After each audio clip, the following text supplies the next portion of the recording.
Hello guys, welcome back to YouTube channel the trending time. जैसे कि आपने thumbnail में देखा होगा, आज की इस वीडियो में हम जानेंगे कि कैसे अगर आप एक ईवी लेते हो तो उसके लिए ग्रीन मीटर का एप्लीकेशन आपको कैसे करना है और उसका स्टेप बाय स्टेप प्रोसीजर कैसे आपको कोटेशन जनरेट होता है।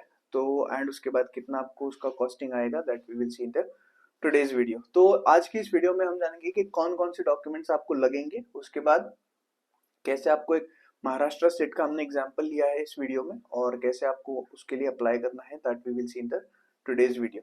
सो फर्स्ट, यहाँ पे अगर आप स्क्रीन पे देख पा रहे हो, ठीक है, तो यहाँ पे हम जाएंगे कि WSS महाडीस्कॉम लॉगिन। ओके, सो उसके बाद आप जो पहली ही साइट आएगी उस पर क्लिक कर देना, ठीक है। तो उसके बाद यहाँ पे लेफ्ट में आप देखोगे कि न्यू कनेक्शन रिक्वेस्ट करके है, वहां पे आप जाओगे तो एक नई साइट पे राउट होंगे, नई पेज पे राउट होंगे आप।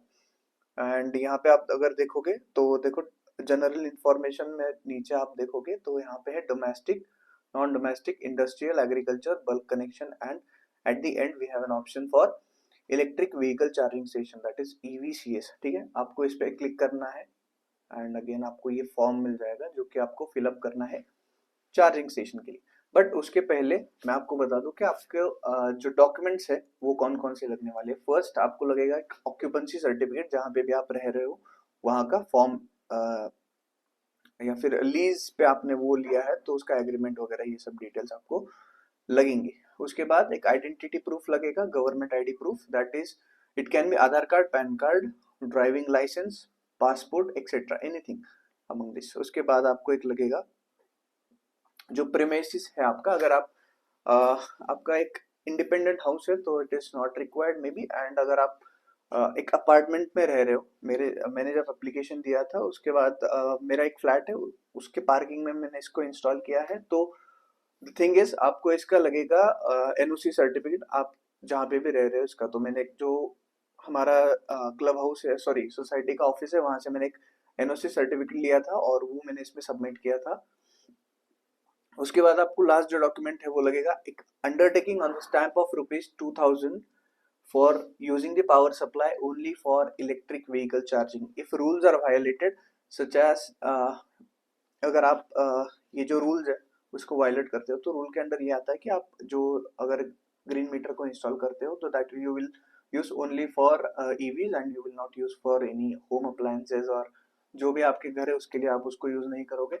सो it is an undertaking of ₹200 stamp paper for using the power supply only for electric vehicle charging.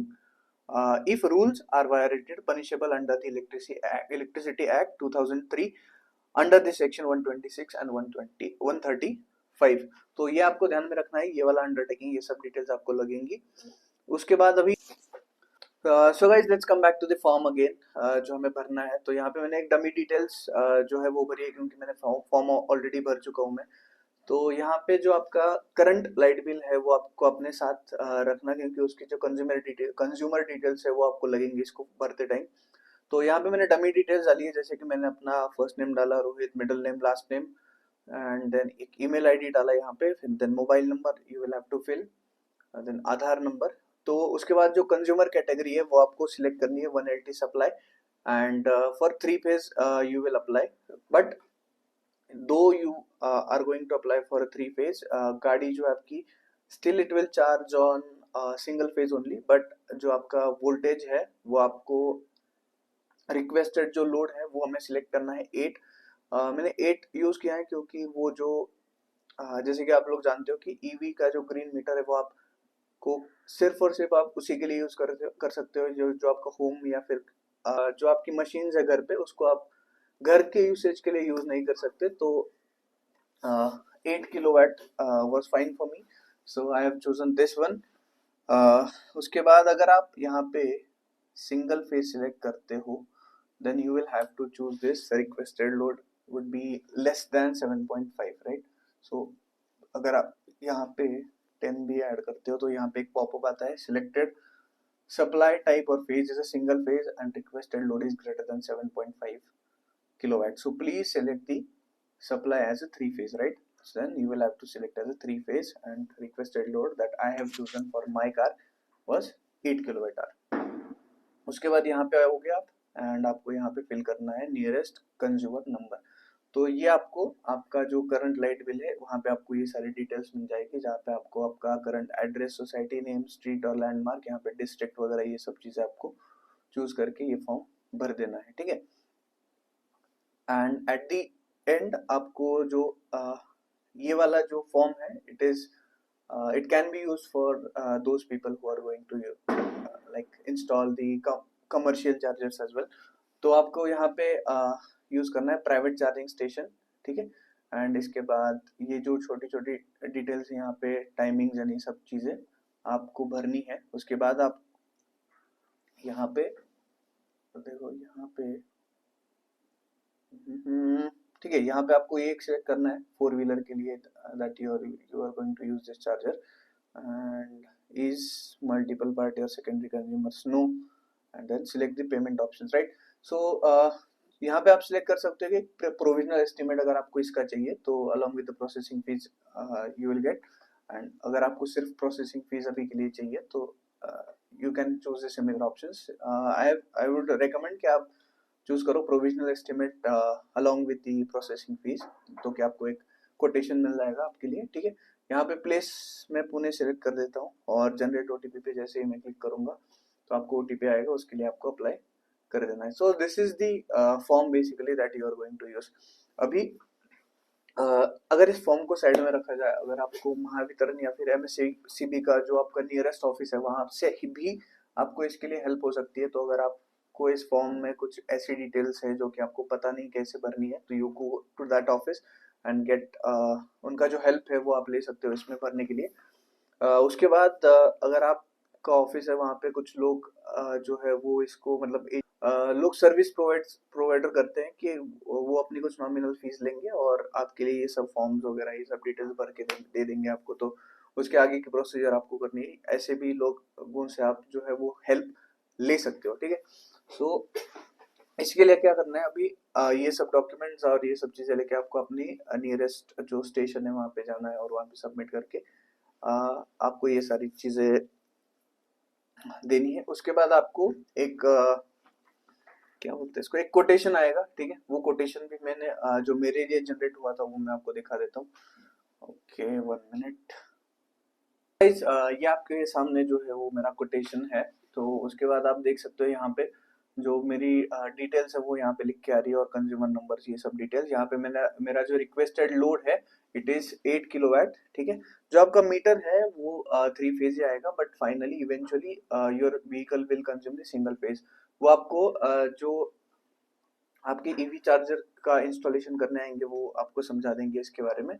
और अभी आते हैं इसके जो क्या बोलते हैं इसको डिटेल्स और चार्जेस है उस पे। तो यहाँ पे प्रोसेसिंग फी है 178 rupees and goods and service tax is around 22, ठीक है। तो इसका टोटल अमाउंट हो गया 200 rupees. First security deposit it is 4800 and service connection and charges is 9800, ठीक है। तो गुड्स एंड सर्विस टैक्स यहाँ पे भी लग जाता है, it is 1764 rupees and the total amount becomes 16,364, ठीक है। ये आपका टोटल अमाउंट हो गया। उसके बाद जब आपका मीटर आएगा उस मीटर वो मीटर आने के बाद आपको इसका इंस्टॉलेशन, उसके केबल के चार्जेस, वो सब जो बॉक्स वगैरह ये सब चीजें आप यूज करोगे। और जो भी आपका इंस्टॉलेशन मैंने जो इंस्टॉल किया था वो था एमएससीबी के लोगों से मैंने इंस्टॉल नहीं किया था, उसका जो मेरा इलेक्ट्रिशियन है मेरे पहचान का उन्होंने उसको इंस्टॉल वगैरह किया था, वो सब चीजें की थी। तो उसमें मैंने 3-4 हजार रुपए ऐड कर दिए। तो इस कॉस्ट में आपकी 3-4 हजार रुपए जो केबल बॉक्स वगैरह ये सब इंस्टॉलेशन के लिए लगेंगे उसमें आप 3-4 हजार रुपए ज्यादा पकड़ लो। तो आपको जो टोटल कॉस्ट आएगा वो आएगा अराउंड 16,000 प्लस 4-5,000 आप पकड़ लो। तो इट कम्स अराउंड लमसम भी आप अगर पकड़ लो तो 22,000 के आसपास इसका जो कॉस्ट है वो आपको आने वाला है। तो गाइज ये थी इसकी प्रोसेस इसको अप्लाई करने की। तो जैसे कि मैंने आपको इसके पहले भी बोला तो कि आप इसमें जो लोकल वहाँ पे एमएससीबी का ऑफिस होगा आपके आजू बाजू में, वहाँ पे जाके आप इसको अप्लाई कर सकते हो और उनसे भी इसके बारे में जो अवेयरनेस वो कर देंगे, कैसे इसको अप्लाई करना है क्या करना है वो सब चीज़ आपको वहाँ पे जाके ज़्यादा अच्छे से पता चलेगी। तो you have to go to that office and apply for this green meter. अगर आप ऑनलाइन करते हो इससे अच्छा आप वहां पे जाके एक बार उनसे बात कर लो, तो आपको ज्यादा अच्छे से उसकी जानकारी वो दे पाएंगे, ठीक है। तो ये थी गाइस आज की वीडियो। अगर बाकी के जो स्टेट्स है उसका जो इलेक्ट्रिसिटी डिस्ट्रीब्यूशन बोर्ड है उनका लिंक मैंने नीचे डिस्क्रिप्शन में मैं इसको दे दूंगा। और तो इस चार्जर को इस ग्रीन मीटर को लगवाने के बाद मेरा जो कॉस्ट है वो आएगा around ₹6 per unit. I think इसका जो चार्जेस है वो है ₹6 पर यूनिट। तो गाइस ग्रीन मीटर को इंस्टॉल करने के बाद अगर मैं इसको रिक्वेस्टेड लोड जो है वो मेरा अगर मैं इंक्रीज करता हूँ, देन लेट्स से 10 किलोवाट या फिर 9 किलोवाट करता हूँ, तो उसके चार्जेस जो है वो बढ़ जाते हैं। तो मैं आपको रेकमेंड करूंगा कि अगर आप सिर्फ और सिर्फ आपके ईवी के लिए इसको यूज कर रहे हो तो 8 kilowatt is fine for it. And आपकी गाड़ी जो है वो बहुत आराम से इसके ऊपर चार्ज हो जाएगी। फास्ट चार्जिंग जब आप इंस्टॉल फास्ट चार्जर अगर आप आपकी गाड़ी के लिए इंस्टॉल करते हैं तो यस गाइज ये थी आज की वीडियो। अगर ये वीडियो आपको अच्छी लगी हो तो वीडियो को लाइक कमेंट शेयर और सब्सक्राइब कर देना, और शेयर कर देना उन लोगों के साथ जिनको अगर ग्रीन मीटर या फिर कि जिन्होंने ईवी लिया उनके साथ ये वीडियो शेयर कर देना ताकि उनको हेल्प हो जाए।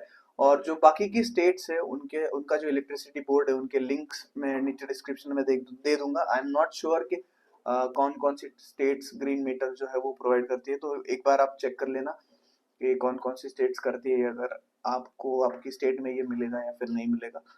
तो yes guys, thank you so much for watching this video. Stay tuned to the trending time. Thank you so much and please please please video को लाइक कमेंट शेयर और subscribe कर देना। Thank you.